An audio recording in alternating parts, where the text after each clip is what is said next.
Hello and thank you for joining us on TVC News at 1.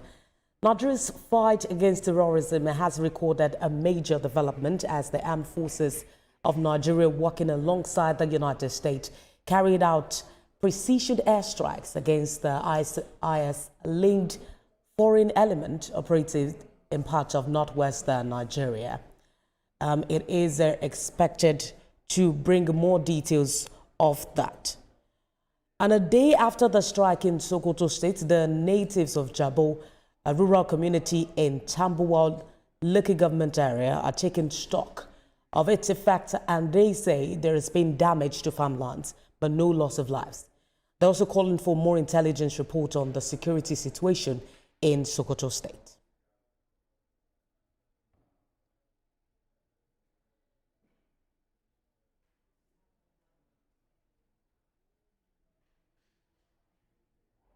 No loss of life, no loss of property, because it fell on farms, not in people's buildings.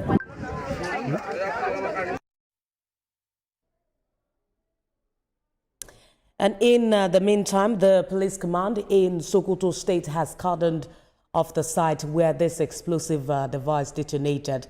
Military personnel attached to the foreign and forward operating base were said to have arrived at the scene before the arrival of an explosive ordnance disposal team from Sokoto State, securing and removing fragments of the device to their base for further examination.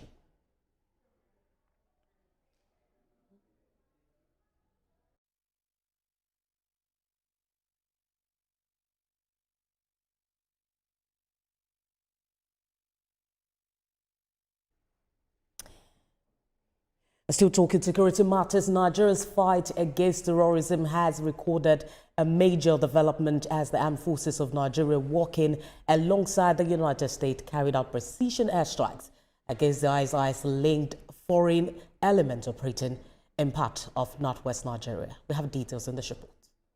The military says the operation was approved by the appropriate federal government authorities and forms part of ongoing effort to eliminate terrorist groups and criminal networks threatening national security. According to the armed forces, the strikes were based on credible intelligence and careful operational planning aimed at degrading terrorist capabilities while minimizing harm to civilians. U.S. Africa Command later confirmed that the strike was carried out in Sokoto State on Christmas Day at the request of the Nigerian authorities, resulting in the killing of multiple ISIS terrorists. In a post on X, AFRICOM confirmed the operation, while U.S. Defense Secretary Pete Hegseth praised the readiness of American forces and expressed appreciation for Nigeria's cooperation. The strike marks the first known U.S. military action in Nigeria under President Donald Trump and comes amid renewed security cooperation between both countries. President Trump, reacting on his Truth Social platform, said the operation was meant to send a strong message to the militant and commended the U.S. military for carrying out what he described as a decisive mission. Nigeria's Ministry of Foreign Affairs says the operation followed sustained intelligence sharing, strategic coordination, and bilateral cooperation with international partners, including the United States, in line with international law and respect for Nigeria's sovereignty. The ministry stressed that all counter-terrorism efforts are focused on protecting civilian lives, preserving national unity, and safeguarding the right of all Nigerians, regardless of religion or ethnicity. The federal government has also confirmed that President Bola Tinubu approved the joint operation. Foreign Affairs Minister Yusuf Tuga explained that the strikes were conducted as a joint effort and were not targeted at any religious group, emphasizing that Nigeria remains a multi-religious nation united against terrorism. Joining me for this conversation is global security analyst Femi Aratoko. It's good to have you join us at this time. Nigerians woke up to the news of an airstrike in the country. The government has confirmed that this airstrike was conducted with its knowledge and approval, now placing this operation within the framework of consent. How significant would you say this airstrike really is in the fight against terrorism in the country at the moment? Good afternoon, and good afternoon, Nigerians. And it's not going to be a Merry Christmas to a certain set of people, and at the same time, it's going to be Merry Christmas to certain people. Some people are happy about it, while some are actually not happy with the situation of the airstrike going on in the northwest in Nigeria today. However, it has been a long time coming that a strike, a launch, an attack is going to happen, and it's going to be very, very devastating, for everybody to see. But for what has happened between Nigeria cooperation with the United States in terms of, setting aside and, targeting ISIS areas and, terrorist camps, it's a good one. But at the same time, it leaves a lot of questions. How legitimate are we going to be seeing attacks like this? And at the same time, how credible or what are the damages this is going to cause to our sovereignty with America and other countries as well? Again, don't let us go too far away. With the clerics, with the northern area, with the northern Muslims and leaders over there, how are they going to accept this situation we have right now? Is it this way to tackle this insecurity?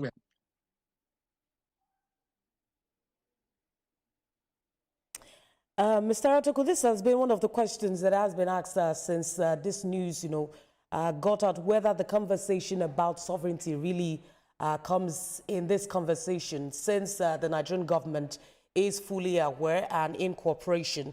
But we still see a gap in the labeling. The U.S. government outrightly mentioned the ISIS. This was absent in Nigeria's statement. Does this silence mean an attempt to continually deny claims of a Christian persecution, as Donald Trump mentioned? I don't want to use the word Christian, but let us look at it this way. Many Nigerians have been, neutralized or, destroyed and, killed, injured in the past. So this is not about fights towards, supporting the Christians or the Muslims. But the fact remains, the timing of this attack is not the best for us in Nigeria. Let me tell you why. In some few hours' time or right now, the Muslim will be in their place of worship. And the question is this: what will be the sermon today? Will unrest now lead to protest? When it leads to protest, will protest now lead to bloodshed? We don't know, because this will definitely be an internal situation. And this is where the commissioner of police, the governor, the leaders, the senators, everybody needs to come around now and start talking about what do we need to do? How do we need to take this moving forward? Are we going to see more attacks, or this is going to be the end of the attack? I'm very concerned about, you saying that this may not be the right timing. What will be the right timing for you? This is the third documented U.S. Foreign military intervention against the ISIS. Sorry, TVC, yesterday was Christmas Day, and today is a day that the Muslims will go to mosque. It's two different things. And if you look at it, the sermon is not going to be about love again. The sermon is going to be about how do we protect ourselves. So if we are preaching peace, we need to preach peace in a very good way. But at this point in time, do we even know if we have casualties? Or maybe the media is not playing now the casualties we might likely have in Jabo village at the moment. These are the things I think we should be talking about. I'm not saying terrorists or dangerous or criminals should not be apprehended or prosecuted, but let us do it in a legitimized way. This way, what is going to be the benefit of America? What is Nigeria going to benefit from all this? Is what a lot of people will be asking for today. Let's talk about, precedents in this situation. We've seen past U.S. Intervention in countries like Syria, Somalia, and with mixed results now in Nigeria. Looking at past precedents, has it really reduced the violence that we've seen in those regions, and how is this likely to impact Nigeria too? Oh, you see, this is a very serious classified operation between the presidency, Aso Rock, the foreign affairs minister, and at the same time with the U.S. in striking this attack. But however, is this going to mitigate or, silence the whole idea of criminal elements, attacking us? Definitely is not going to be the end. However, it might probably reduce it. But the key thing is this: it is not likely, it is not, let me put it this way, it is not the best time for our internal security architecture to now move swiftly and start probably arresting or reducing all these elements that we have in our country today. We know them, we know the sponsors, we know everything based on what they've been saying. Now, pull the names out. Let us shame them, prosecute them, and at the same time, if it's possible, sanction them, if that is the way to go. If the Nigerian government can go as far as cooperating with America for this try to have happened, then name those sponsoring all of these guys committing all these atrocities in Nigeria today. We need to have names. We need to know who they are. We need to know what banks they are using, what are the methods. We need to see all these. We have to be transparent if we want to see a lot of things happening in Nigeria today. Mr. Aratogu, tensions are high. We've seen the U.S. Defense Secretary also saying more strikes to come in Nigeria. We're wondering what that will really mean in the long run. But that's a fine place to leave the conversation for now. Thank you for joining us, Global Security Analyst Femi Aratogu. Thank you so much. Thank you for joining us. Thank you so much for having me.